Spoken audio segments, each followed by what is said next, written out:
So let's go back to your first quantum mechanical book. Right. Unfortunately, this derivation, which I flash here, is not in all quantum mechanical books. For me, it's criterion to distinguish between good and bad. To make it more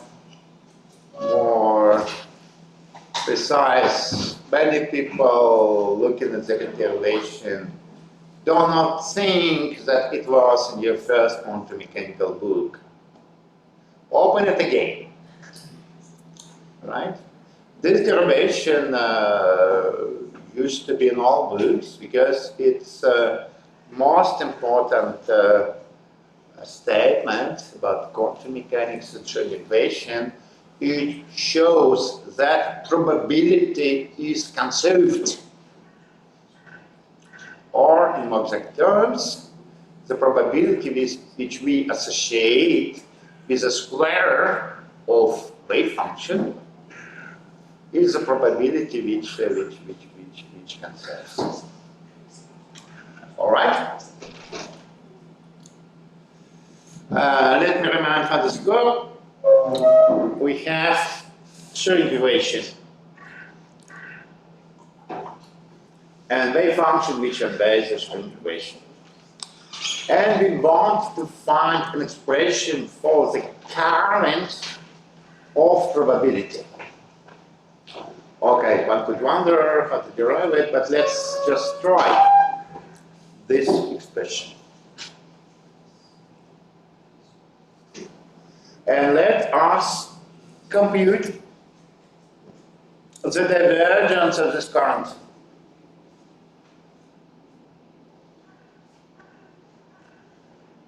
And in this expression, we can rewrite it like this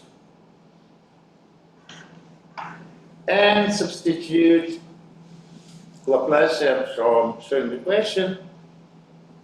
Then, if this wave function satisfies Schrödinger equation, the result is 0.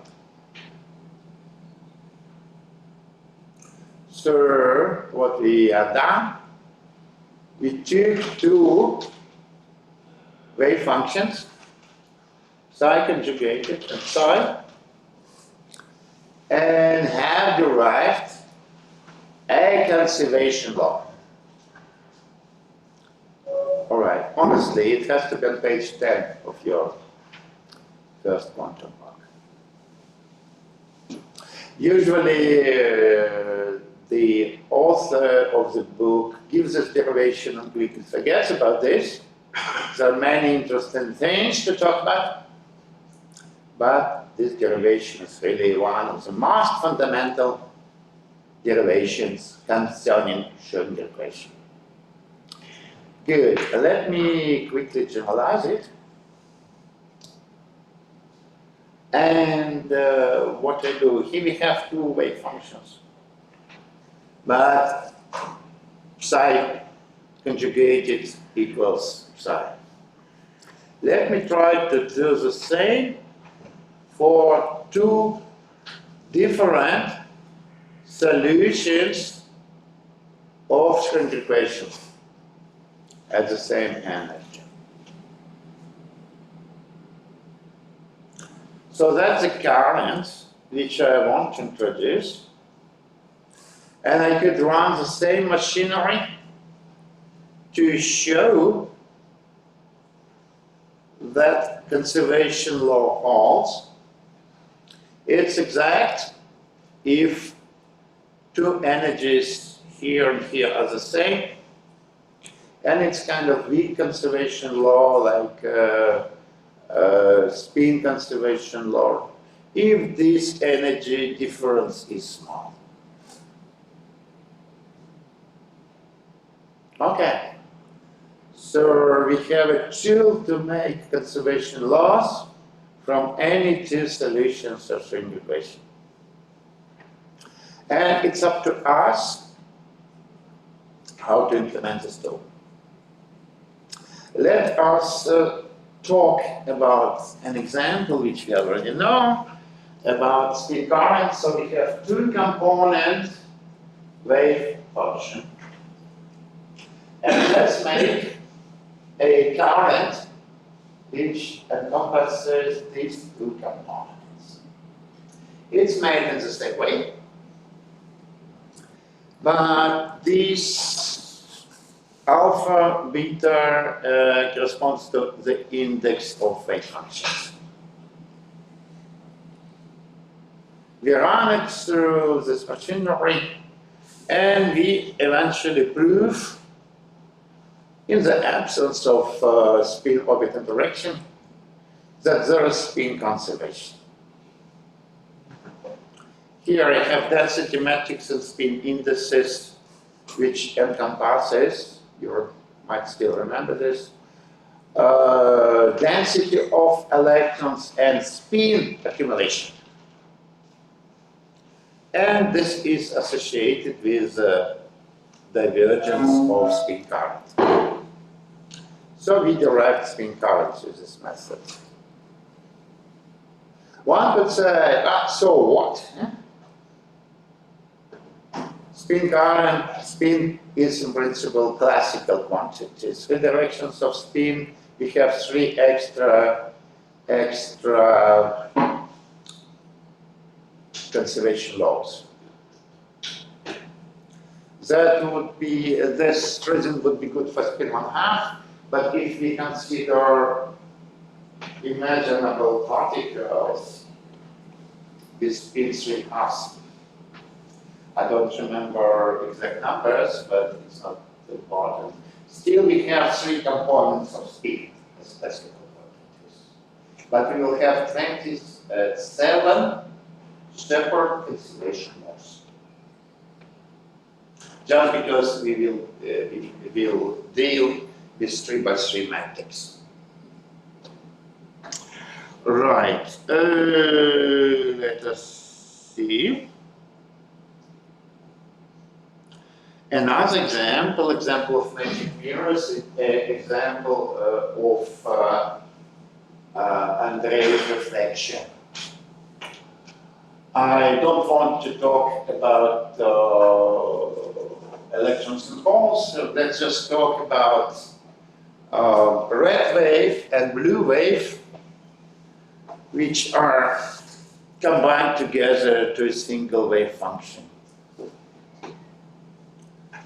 All right, it's convenient to have time reversible Hamiltonian, but it's not terribly important. We can derive conserving current for this Andreev states magic mirrors. Will be matrix current 2x2 matrix for possible components. So there will be extra conservation law specific for magic mirrors for Andreev scattering.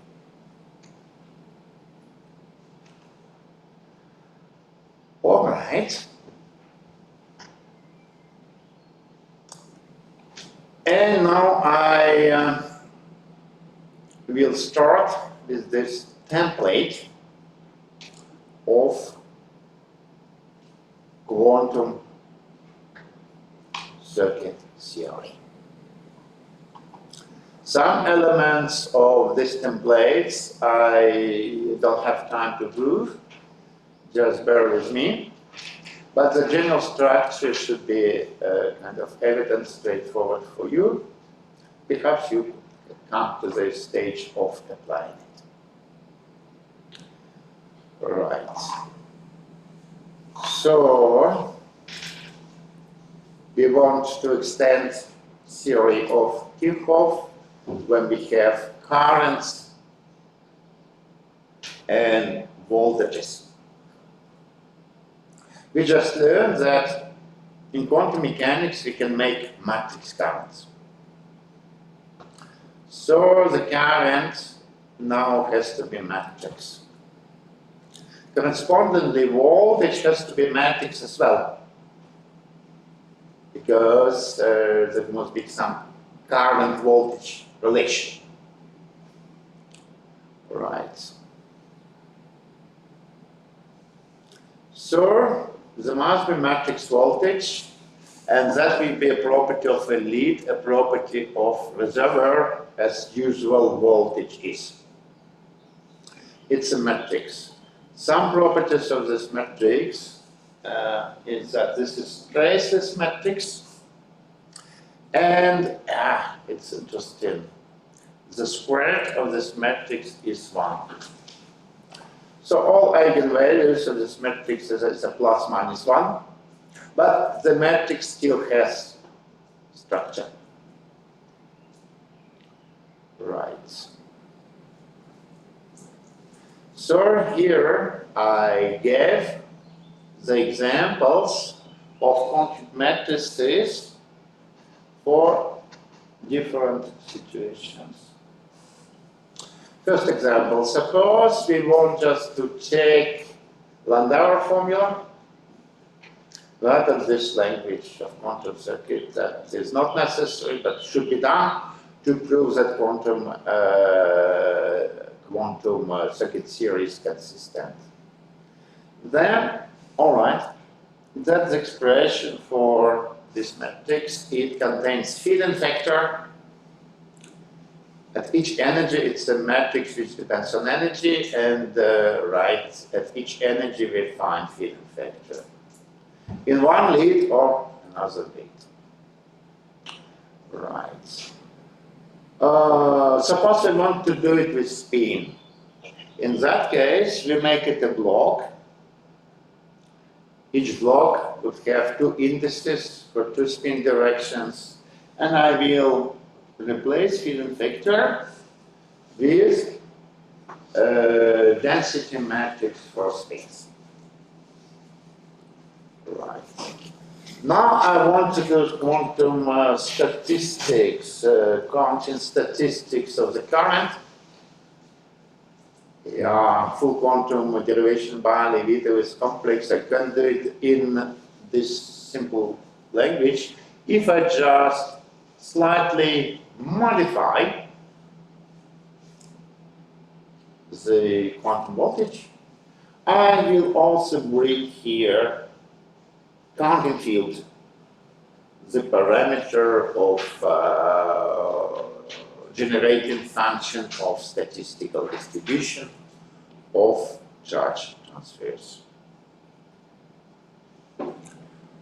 If I would like to describe superconductivity, equilibrium superconductivity, I would take a matrix like this. This is associated with electron-electron block, hole-hole block, electron-hole block. Right? There are examples. I need to explain why it is called G, although some people would call it Q.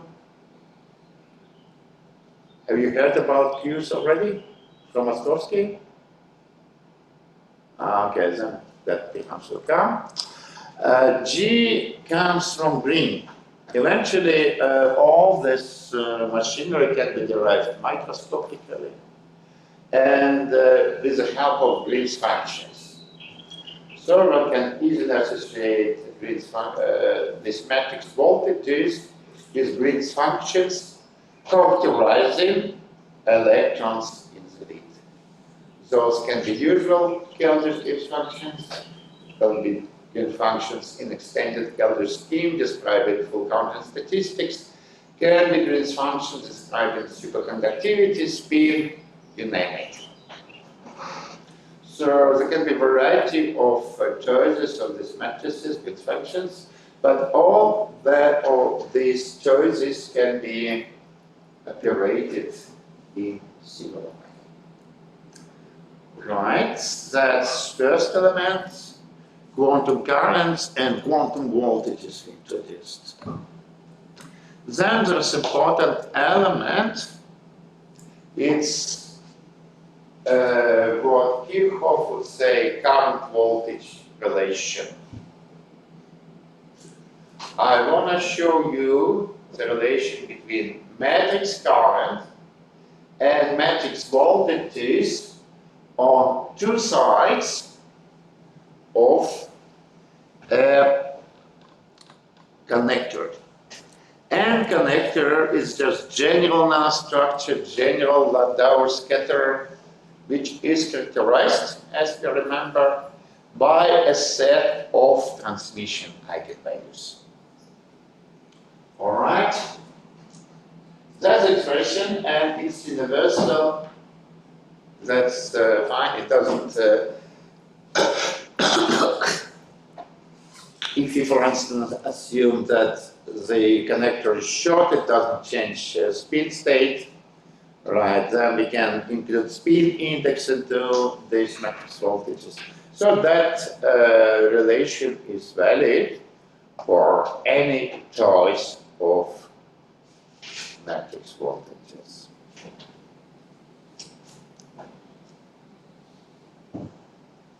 Good. That is, looks terrifying. It's still matrix algebra. For those mathematically inclined, let me tell you that because of this property, these matrices eventually commute. That's why I can write the fraction without actually caring about the order of these matrices.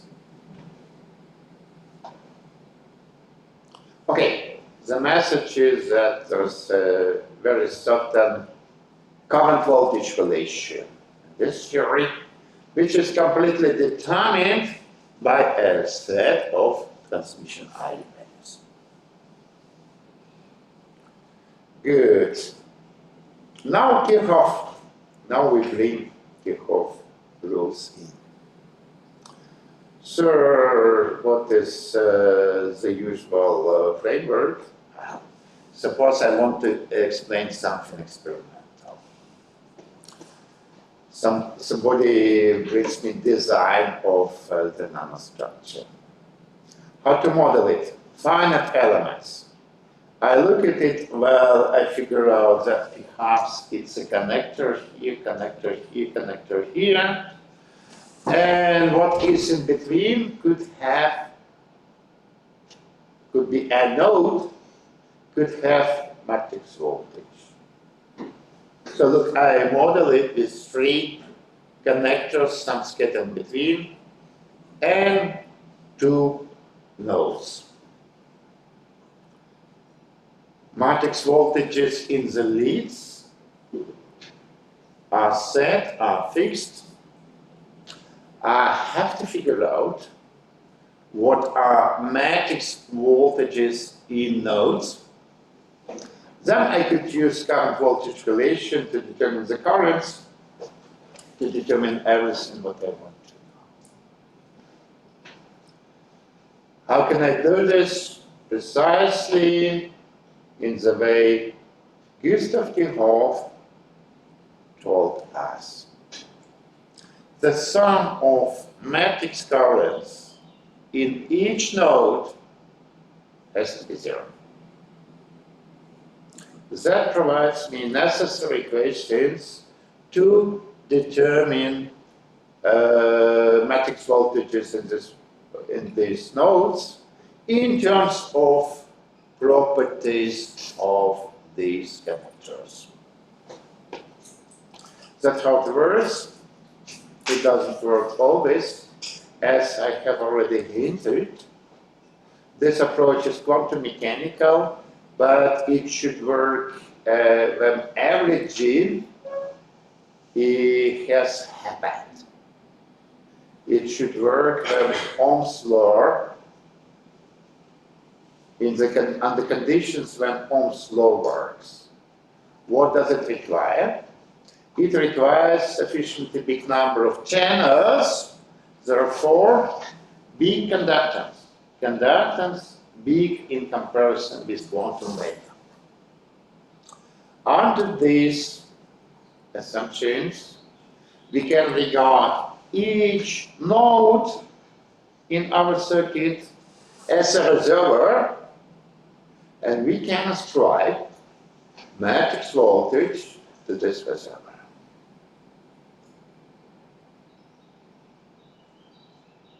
That's the logics, this is the structure.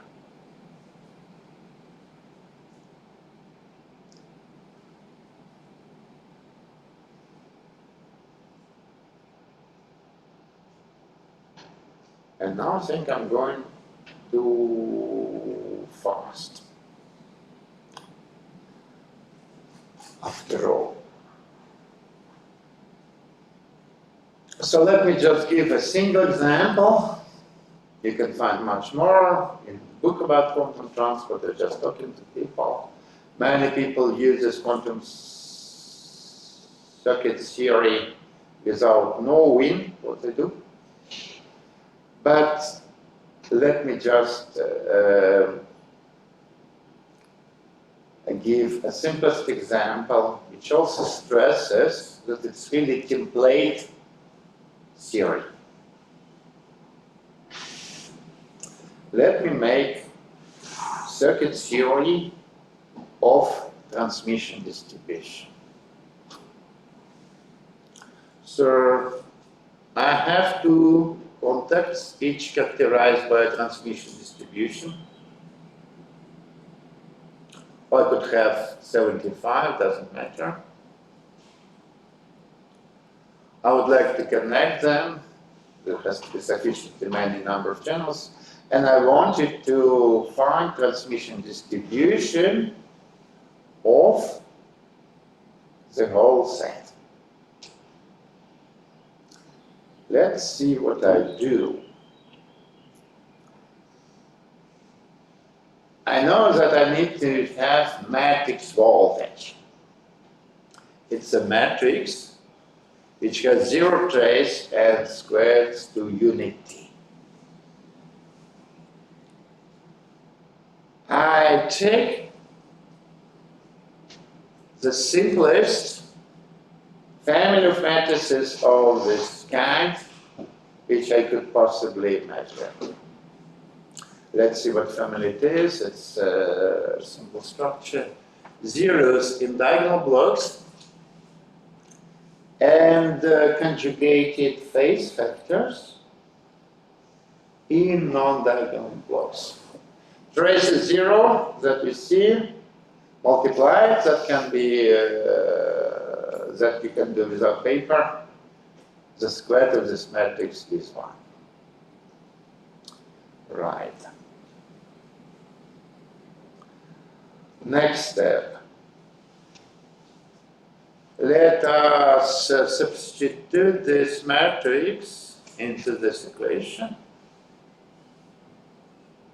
In this form, that will give rise to some simplifications. Whatever the matrix current, which we compute, is proportional to sigma z matrix in these blocks.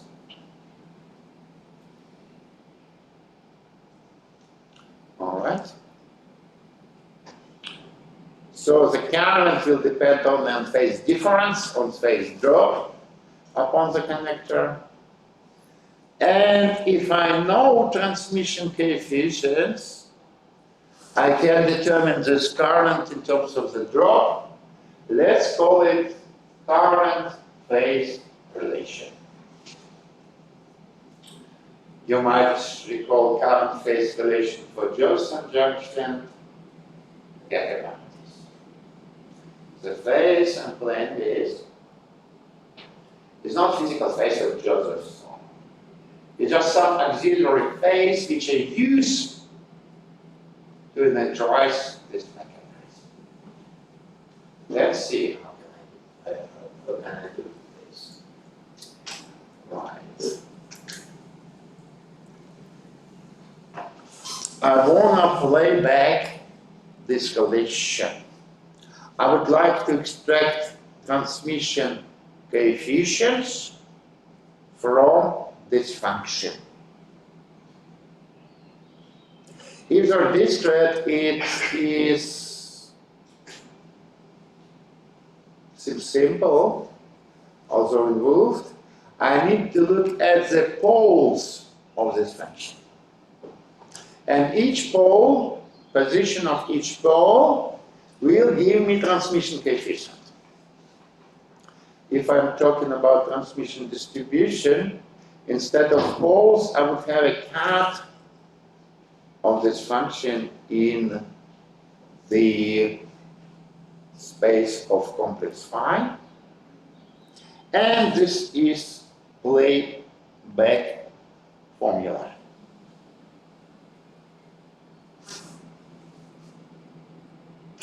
So what's here, it is analytical continuation of this function into complex phi.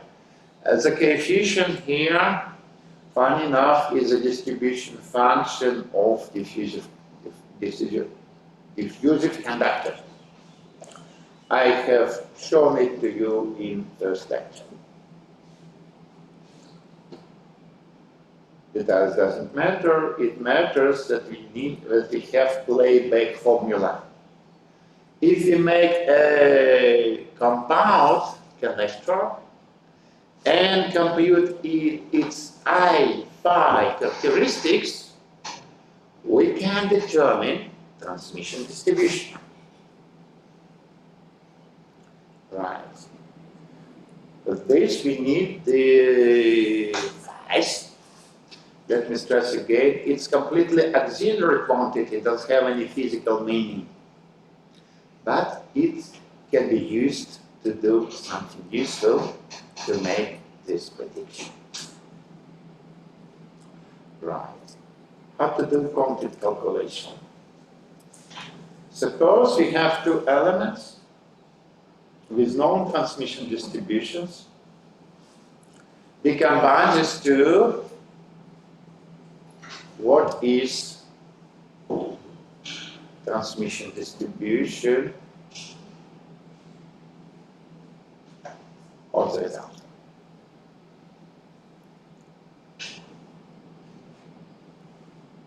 In order to do so, we make the Kirchhoff circuit. We have a single node between these two conductors. It is characterized by a phase theta, which we don't know yet, and there's a phase drop phi across the circuit. We write Kirchhoff equations, current conservation. We solve for theta. With this, we can find the current in each connector that is the same. Therefore, the current in the whole circuit.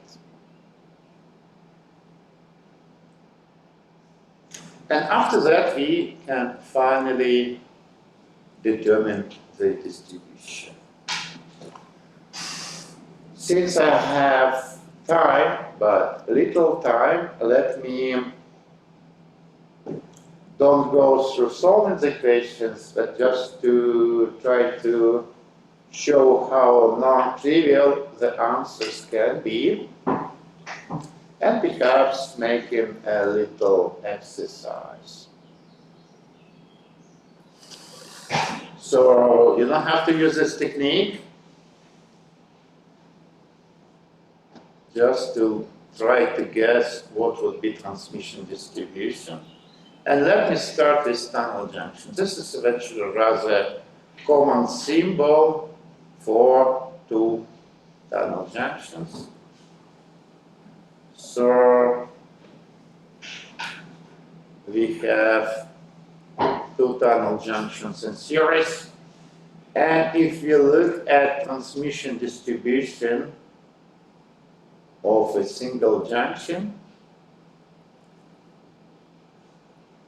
it has to go from 0 to 1 depending on Q. What we find something very concentrated at small t's.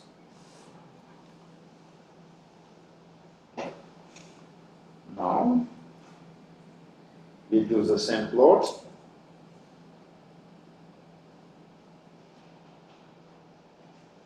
From 0 to this yellow is off hardly. And let me do it in red.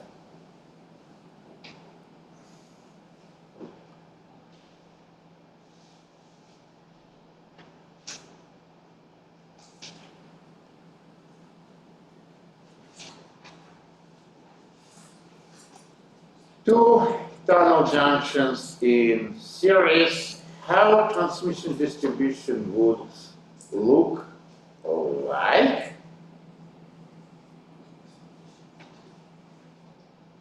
Oh, we really can run a test right away. At least qualitatively, it follows from what I said to you before. Try to formulate it. Try to formulate a hypothesis.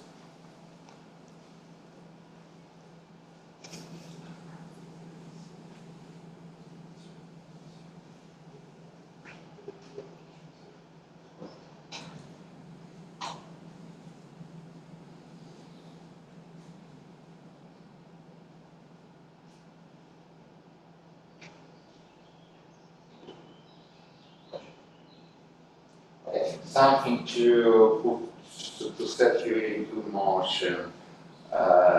Will it be still concentrated at very low transmissions?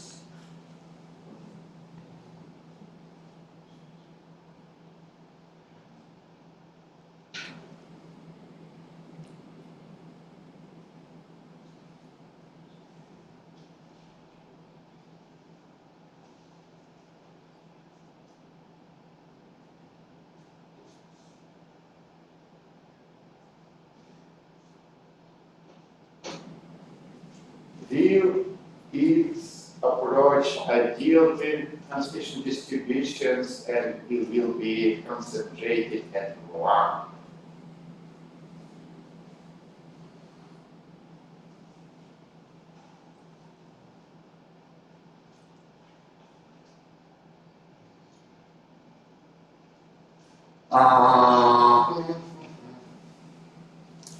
Let's see.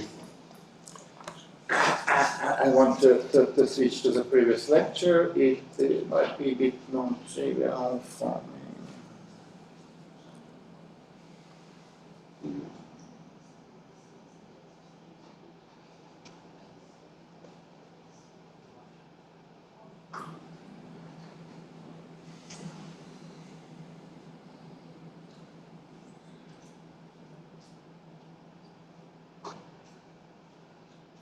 No.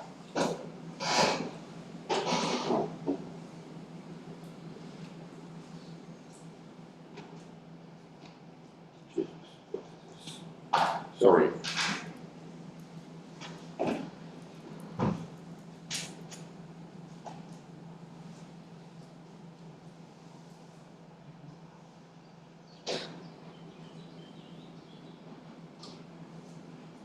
Okay, so I have to put the black words. What I wanted to remind you about is transmission coefficient for double tunnel junctions. Depending on chi, it would look something like that.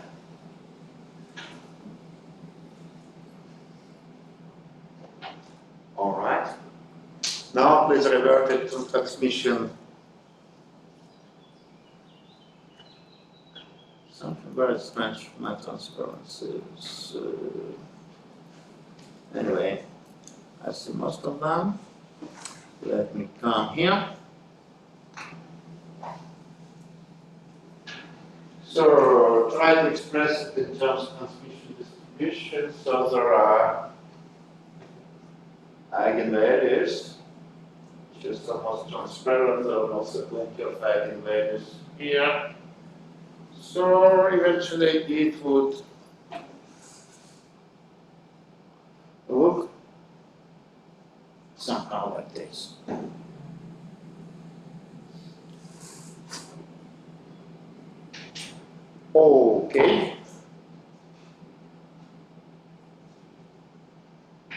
Another fascinating example. Let's take a quantum cavity, or one could think of a billiard.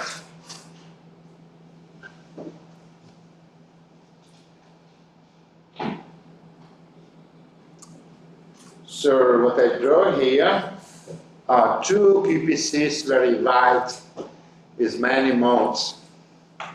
And a cavity, so electron could go through, scatter many times, this cavity is chaotic, and go either through left junction or through right junction.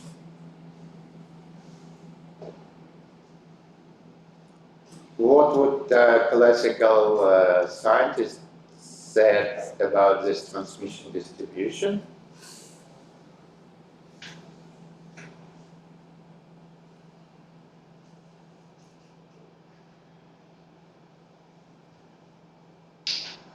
Usual logic. Diffusion, right? No, it's ballistic cavity. Yeah, but classical means that everything becomes isotropic before it goes out. So It becomes isotropic, yeah, but it seems to be different from diffusion when it goes like this. Here, electron goes really ballistically from one wall to another wall. Anyway, what would be a healthy person would say? It's like about dinosaurs. When you go out, you either meet dinosaur or don't. So either you are reflected or transmitted. The distribution has to have two peaks at 0 to 1. Yeah, that seems so, but quantum theory predicts a very different result. And eventually distribution would roughly look like this for there's a difference between symmetric and non-symmetric situation, but for symmetric situations there will be two symmetric peaks, but there will be transmissions of any sort, not the return as in classical physics, but they will be distributed in large interval. The things, the examples I gave are rather fancy, counterintuitive. One has to think a lot about that. If somebody would come with Green's functions and would try to sell this to you, I don't know what you believe in. I would not, but I'm happy that I can get all these results solving simple algebraic equation for a single variable instead of running full-scale quantum mechanical simulation at 128 computer cores. So let me finish on the simple lecture. Let me reveal pedagogical goal. I was educated in big respect to ice theory, the Green's functions. I got sufficient experience in training. After getting this experience, I understand that it's for no use if you cannot bring your results to very, very, very early single level. Nobody would believe you, nobody would remember these results. But I hope you will remember my lectures. Thank you very much for your attention.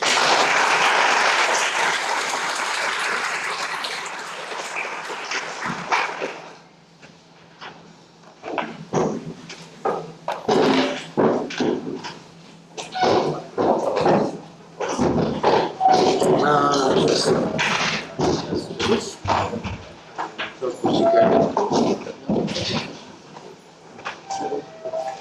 Tylko z tego, że to nie